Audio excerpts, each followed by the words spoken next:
internasional. Nah, saya bilang apa akibat dari ADE itu vaksin tidak akan efektif karena vaksin tujuannya adalah meningkatkan antibodi.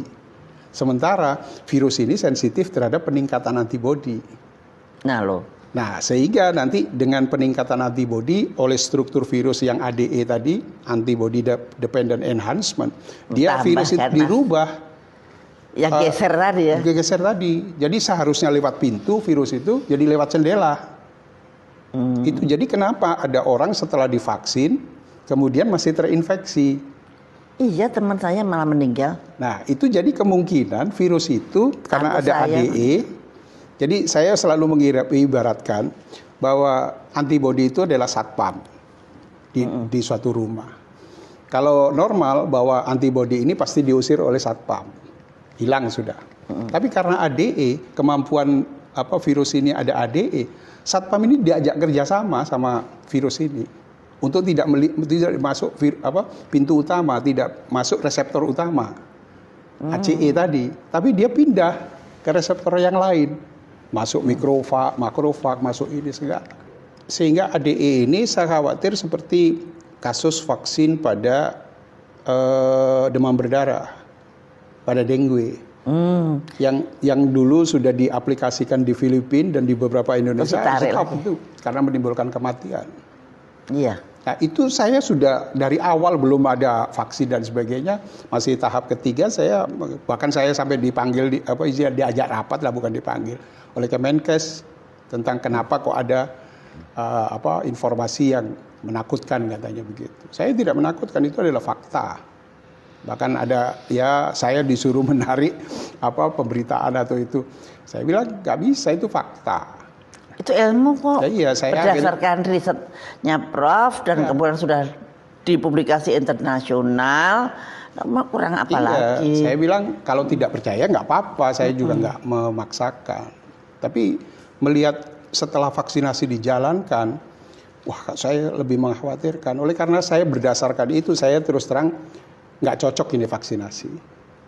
Jadi pandemik ini tidak bisa didekati vaksinasi. Jadi kemana-mana saya katakan. Kan memang banyak penyakit yang tidak bisa divaksinasi. Iya. Demam berdarah nggak bisa, HIV nggak bisa.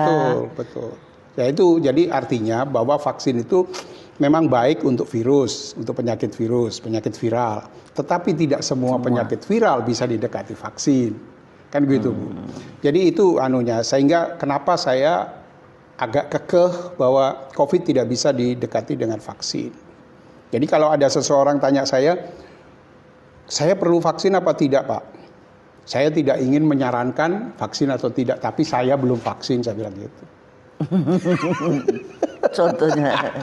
Tapi kalau vaksin Nusantara bukan vaksin loh. Nah, terus kemudian di dalam perjalanan itu saya ketemu kenalan atau teman di California, Profesor Taruna Ikrar dari UI atau pokoknya orang Sulawesi Selatan. Nah, di dalam webinar itu beliau menyampaikan tentang dendritic cell vaksin. Ya, jadi saya terima saja itu sebagai masukan sebagai ilmu lah itu. Tapi saya belum menyangka bahwa itu akan menjadi sebuah vaksin. Tahun berapa itu? Tahun berapa?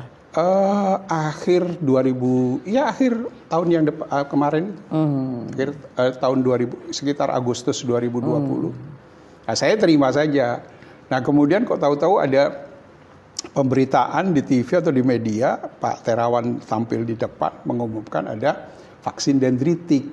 Langsung dalam hati saya, ini barangkali sesuatu yang ada harapan untuk menyelesaikan virus-virus yang tidak bisa diselesaikan dengan vaksin. Dengan vaksin konvensional. Ya, kemudian saya bilang kepada beberapa wartawan, ya mungkin ada di vaksin Nusantara barangkali jawabannya. Sering saya mengatakan, kok dilala saya diundang oleh DPR. Oh iya. Prof. Amin dan saya sebagai ahli narasumber profesional. Ya saya terangkan semua tentang vaksin, tentang virus dan sebagainya, dan saya mengatakan bahwa vaksin Nusantara atau dendritic cell ini adalah sebuah harapan. Nah, peneliti itu kan modalnya cuma harapan. Kan gitu. Kalau tidak ada harapan, buat apa kita mengerjakan yang sia-sia gitu.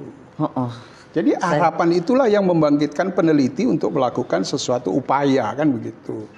Tapi pada saat saya mengatakan bahwa vaksin Nusantara ini mempunyai harapan dan saya mendukung, saya terus tidak diakui sebagai peneliti di dalam institusi saya. Iya. Iya. Jadi Nidom itu bukan peneliti dari institusi kami, gitu pimpinan itu. Padahal akhir tahun lalu itu saya the